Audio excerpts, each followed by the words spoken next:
Eric arrive au studio de Juan Shaw, sans rendez-vous, mais avec un besoin urgent de parler. Il est préoccupé par le succès fulgurant du single de Chris Vega, qui passe en boucle à la radio. Selon lui, on l'entend partout, ce qui commence à le décourager. Il reconnaît pourtant que Eric est bien plus talentueux que Vega, mais regrette que ce dernier soit soutenu par une grande productrice liée à Charlie. Juan Shaw, de son côté, garde la tête froide. Il encourage Eric à prendre du recul, lui expliquant que le succès ne se mesure pas à la vitesse, mais à la constance. Il insiste sur le fait qu'Eric a tout pour réussir, et que la musique est faite de haut et de bas. Eric le remercie pour ses paroles rassurantes, affirmant qu'il se sent déjà mieux. Peu après, une annonce à la radio crée la surprise, les auditeurs demandent massivement la chanson de Poisson-Chat à la place de celle de Chris Vega. L'animateur annonce même que le morceau de Poisson-Chat est passé en première position dans les classements. Charlie, en entendant cela, est furieux. De son côté, Pete et Eric regardent ensemble le clip de la chanson. Ils sont satisfaits du résultat, et Pete complimente Eric en disant qu'il apparaît très beau dans la vidéo. Manine appelle Charlie pour lui annoncer que le problème Triana est réglé. Il lui affirme que l'homme n'osera plus jamais parler contre lui, car il a été sévèrement puni. Charlie le remercie et lui promet l'argent convenu. Mais Manine devient plus pressant. Il rappelle que sa liberté est en jeu, et que s'il ne paye pas ses hommes rapidement, ces derniers pourraient se retourner contre lui. Il insiste pour que Charlie se dépêche d'aller à la banque, exigeant une grosse somme en liquide. Tammy appelle Juan Shaw pour discuter brièvement. Elle commence par le saluer et lui demande s'il est occupé. Juan Shaw lui répond qu'il est libre. Mais Tammy semble préoccupée. Juan Shaw le remarque aussitôt, car il perçoit à sa voix que quelque chose ne va pas. Tammy lui explique que, même si leur chanson fonctionne bien, celle de Chris Vega commence à la rattraper en nombre de likes et de diffusion. Juan Shaw, toujours calme, tente de la rassurer. Il souligne que pour le moment, aucun des deux morceaux n'a encore atteint le top, et que c'est la tendance à long terme qui compte. Il l'encourage à se concentrer sur la montée progressive de leur titre. Tammy accepte de continuer la discussion plus tard et raccroche. Charlie, débordant d'enthousiasme, annonce à Rema que Chris Vega, l'artiste qu'il produit, est devenu un vrai phénomène. Il compare son ascension à « l'écume au-dessus des vagues », montrant à quel point il est fier. Il propose alors de célébrer cette réussite en famille, avec Rema et Vanessa, et leur demande de bien se préparer pour l'interview prévue. Il veut absolument leur présence pour montrer une image d'unité familiale.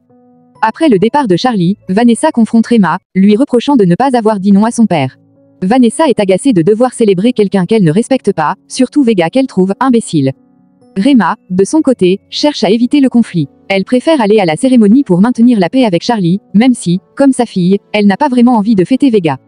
Charlie tente de faire écouter le dernier tube de Chris Vega à Axel, pour célébrer son succès. Mais Axel commence à chanter la chanson de Poisson-Chat. Cela agace fortement Charlie, qui le traite d'imbécile. Il rappelle à Axel qu'il s'est défilé la veille pendant leur soirée, laissant Axel seul avec les filles. Axel, ironique, prétend s'être sacrifié. Charlie, piqué, remet de nouveau le morceau de Vega, pour réaffirmer la supériorité de son poulain. À la radio, l'animateur annonce un raz de marée inattendu, la chanson « Nous perdons notre temps » de Poisson-Chat devient un véritable tube. Le public envoie tellement de demandes que la station décide de la diffuser toutes les heures. Cela représente un sérieux coup dur pour Chris Vega, car Poisson-Chat devient la nouvelle coqueluche du public. Charlie, déjà frustré par les moqueries d'Axel, tombe des nues en apprenant que la chanson de Poisson-Chat est 6 places devant celle de Chris Vega dans les classements. Il est furieux et blessé dans son orgueil. Il regarde le clip de Poisson-Chat, étonné que l'artiste ne soit même pas mis en avant, ce qui l'agace encore plus. Malgré cela, Vanessa, présente, lui fait remarquer qu'elle trouve le clip « cool » et demande même à mettre le son plus fort, ce qui enfonce davantage Charlie dans l'humiliation. Juan Shaw, enthousiaste, fait remarquer à Tammy que leur vidéo marche très bien, que le public répond positivement. Mais Tammy, bien qu'elle partage la satisfaction, avoue qu'elle se sentait contrariée ce matin-là. Non pas parce qu'elle doute de leur artiste, au contraire, elle connaît très bien son talent et son potentiel. Ce qui la dérange, c'est que Chris Vega domine toujours les classements, mais selon elle, c'est parce que Charlie a payé des radios pour qu'elle diffuse en boucle la chanson de Vega. Elle trouve cela injuste et ressent de la peine pour leur propre artiste, qu'elle voit relégué à une place bien inférieure à cause de magouilles. Juan Shaw, quant à lui, prend la chose avec un peu plus de légèreté. Selon lui, leur poulain a peut-être besoin de cette concurrence pour apprendre l'humilité, et il estime que Charlie mérite aussi une bonne leçon. Ils se quittent sur cette note. Presque simultanément, Charlie débarque furieux auprès de Tammy. Il veut savoir qui est ce « Poisson-Chat » dont tout le monde parle.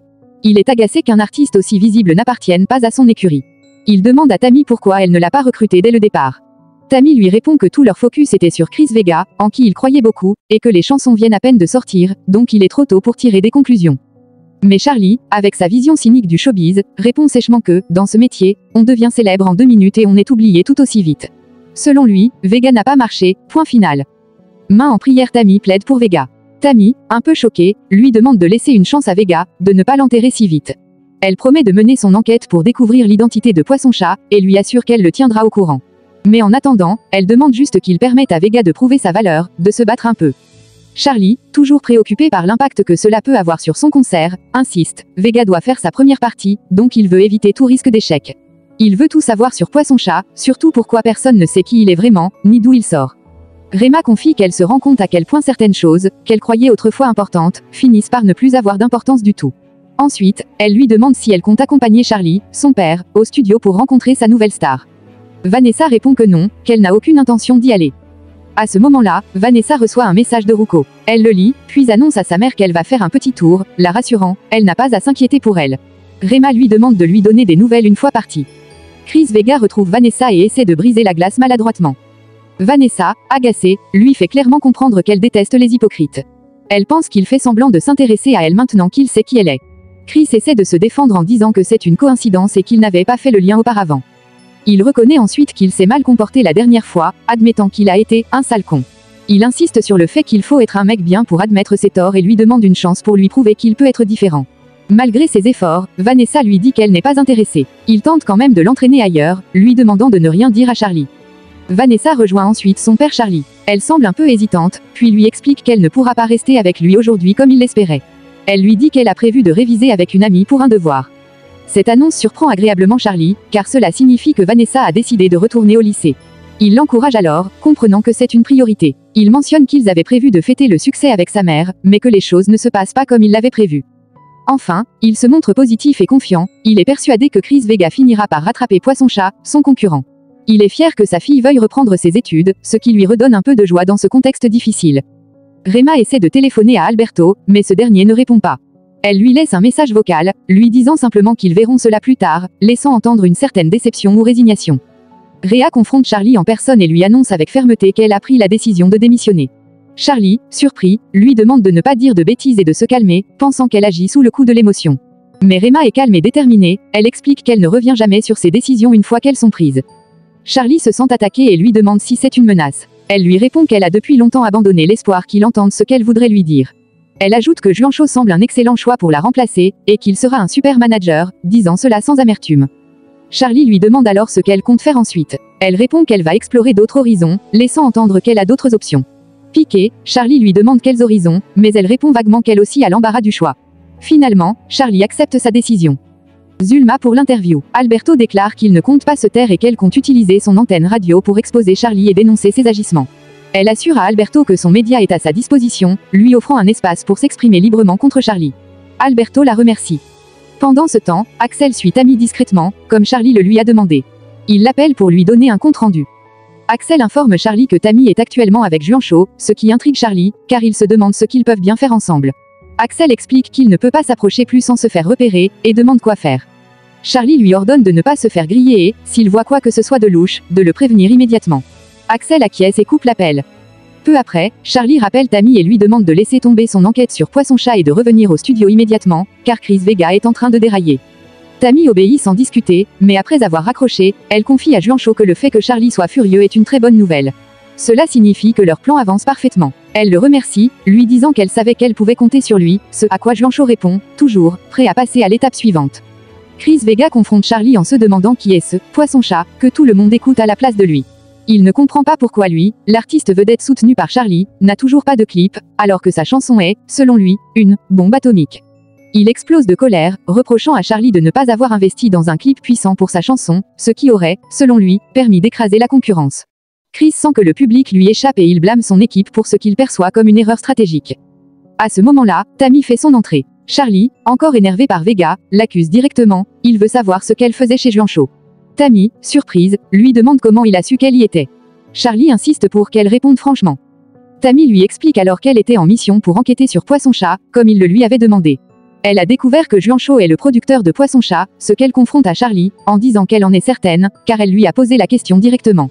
Juancho n'a pas démenti, et d'ailleurs, il est là et souhaite parler directement à.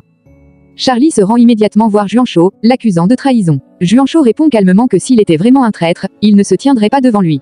Il essaie de désamorcer la situation, mais Charlie explose de rage, le traitant de lâche.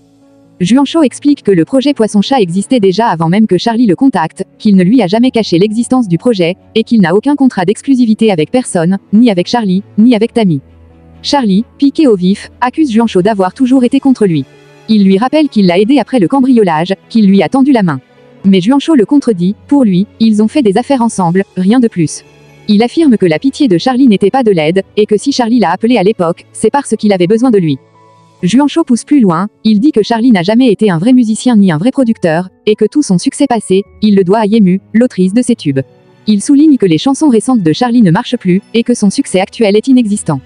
Charlie, blessé dans son orgueil, le traite de jaloux, insinuant que Juancho l'envie pour sa carrière, ses conquêtes, et son passé. L'échange dégénère jusqu'à ce que les deux hommes en viennent aux mains, dans une bagarre violente. Révélant des années de rancune et de rivalité. Pité, euphorique, annonce à Eric que sa chanson est dans le top 5, ce qui le fait halluciner. Il admet qu'il a couru comme un fou, croyant que la radio allait révéler son identité, ce qui l'a complètement affolé, mais aussi énormément réjoui. Vanessa, en écoutant la chanson de Poisson-Chat avec Ruko, lui demande de monter le son car elle adore cette chanson. Elle demande qui chante, puisqu'on ne voit pas le chanteur dans le clip. Vanessa révèle avec fierté que le chanteur n'est autre que son oncle, ce qui impressionne Ruko. Charlie se plaint à Tammy du traître Juancho. Selon lui, ce dernier a toujours été jaloux, et aujourd'hui il ose monter son propre studio, ce que Charlie considère comme un affront direct. Il refuse de laisser Juancho gagner en popularité ou visibilité. Tammy tente de le calmer, lui disant qu'il devrait se concentrer sur ses projets, surtout le concert en préparation, au lieu de perdre du temps à vouloir détruire Juancho. Tammy lui rappelle qu'il a les fans, les moyens, les relations, un projet solide, alors que Juancho n'a qu'un seul artiste et un studio modeste. Pour elle, la meilleure vengeance, ce serait d'organiser un concert spectaculaire, prouvant qu'il reste le vrai professionnel de l'industrie. Juancho rentre chez lui. Il est accueilli par Kata et Linis. Juancho explique que Charlie se prend pour un roi, qu'il pense pouvoir tout se permettre, mais que cette fois-ci, il ne s'est pas laissé faire. Il est fier d'avoir enfin pu lui dire en face tout ce qu'il avait sur le cœur depuis des années. Il ajoute que son propre artiste, Poisson-Chat, finira par écraser complètement Chris Vega, le protégé de Charlie. Un journaliste interroge Chris Vega au sujet de sa participation au concert de Charlie Flow. Chris répond avec fierté que jouer en première partie de Charlie est un véritable honneur, que beaucoup envieraient. Quand on lui demande pourquoi Charlie l'a choisi, Chris affirme que Charlie sait repérer les talents, et que sur des centaines de candidats, c'est lui qui l'a choisi. À la fin de l'interview, le journaliste lui donne la parole pour encourager le public. Chris invite alors tout le monde à venir à Medellín pour le plus gros concert de l'année, et leur donne rendez-vous avec enthousiasme, affirmant que ce sera un moment inoubliable.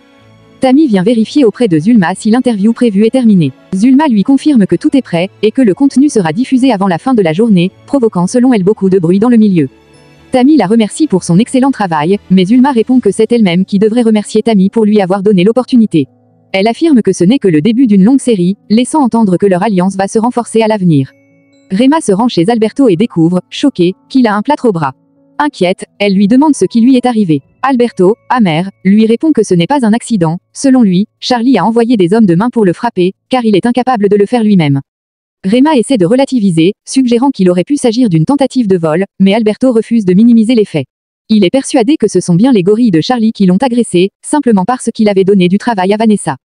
Il dit à Rema qu'il préfère mettre fin à leur relation. Même s'il sait qu'elle n'a rien à voir dans cette histoire, il ne veut pas risquer sa vie.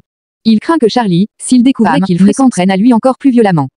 Rema tente de le retenir, de lui rappeler ce qu'ils ont partagé, et propose de faire une pause temporaire pour voir plus clair. Mais Alberto, désabusé, met un terme définitif à leur relation. Il lui souhaite le meilleur, avant qu'elle ne quitte les lieux, visiblement bouleversée. Peu après, Rema, folle de rage, appelle Charlie. Elle l'accuse directement d'avoir détruit sa vie et lui dit qu'elle le déteste profondément. Charlie, surpris, lui demande de se calmer et de lui expliquer ce qui se passe, mais Rema refuse. Elle lui hurle sa haine, lui dit qu'elle regrette de l'avoir épousée, et que plus jamais il ne la reverra. Elle raccroche brutalement, laissant Charlie abasourdi. Après cet appel, Charlie, encore sous le choc, raconte à Axel ce qui vient de se passer. Axel, intrigué, lui demande ce qui se passe, mais Charlie n'en sait rien. Il décide d'aller seul chercher des réponses, sans dire où il va. Tammy interroge Rizzo sur l'évolution de la filature de Falcioni. Malheureusement, ce dernier n'a pas repris contact avec la femme qu'il surveillait, ce qui rend leur enquête dans l'impasse. Rizzo lui apprend néanmoins que Mana continue de racketter les commerçants locaux, ils doivent verser de l'argent régulièrement pour avoir une pseudo-protection. Le problème, c'est qu'aucune preuve concrète ne permet d'agir. Malgré la frustration, Tammy reste déterminée, tôt ou tard, ils finiront par le faire tomber. Pendant ce temps, les hommes de Mana poursuivent leur collecte illégale d'argent chez les commerçants. De son côté, Falcioni, un des lieutenants de Mana, est filé discrètement par la police. Eric rejoint Juancho, et remarque qu'il a des marques de coups. Juancho admet qu'il s'est battu avec Charlie. Eric s'inquiète qu'il ait découvert leur collaboration, mais Juancho le rassure, Charlie ignore toujours l'identité réelle de Poisson-Chat. Eric, qui est l'artiste masqué, remarque que leur campagne est devenue virale et que tout le monde veut savoir qui il est. Juancho propose de révéler son identité, mais Eric hésite fortement. Il explique qu'il veut garder l'anonymat, car sinon les gens finiront par apprendre qu'il est le fils adoptif de Manine, ce qui risque de lui nuire fortement. Il révèle aussi que les relations sont tendues avec Manine, et qu'il a récemment cherché ses vrais parents. Il a appris que sa mère est morte, et il ne veut plus rien savoir de son père biologique. Juancho essaie de le rassurer et lui dit qu'il pourra gérer cela avec le temps. Charlie arrive chez Rema, mais cette dernière lui interdit d'entrer. Elle le prévient qu'il n'est plus le bienvenu dans cette maison. Charlie insiste en disant que c'est aussi sa maison, mais Rema lui répond qu'il peut aller vivre ailleurs, car ici, c'est terminé. Charlie pense que Rema le rejette à cause d'Alberto, l'agent de mannequin qu'elle fréquentait. Il essaie de la rabaisser, en disant qu'il peut lui trouver un travail en un simple coup de fil. Mais Rema lui répond que ce n'est pas qu'une histoire de boulot, elle révèle alors que sa relation avec Alberto était sentimentale, et non professionnelle. Elle lui balance crûment qu'elle a couché avec Alberto, qu'il lui a fait ressentir des choses qu'elle n'avait plus connues depuis longtemps, et que Charlie n'a plus aucun pouvoir sur elle. Charlie est choqué et furieux, mais à ce moment-là, Vanessa arrive et interrompt violemment la dispute de ses parents. Elle leur crie d'arrêter de se disputer, de peur qu'ils finissent par se tuer, et leur suggère clairement. Divorcer.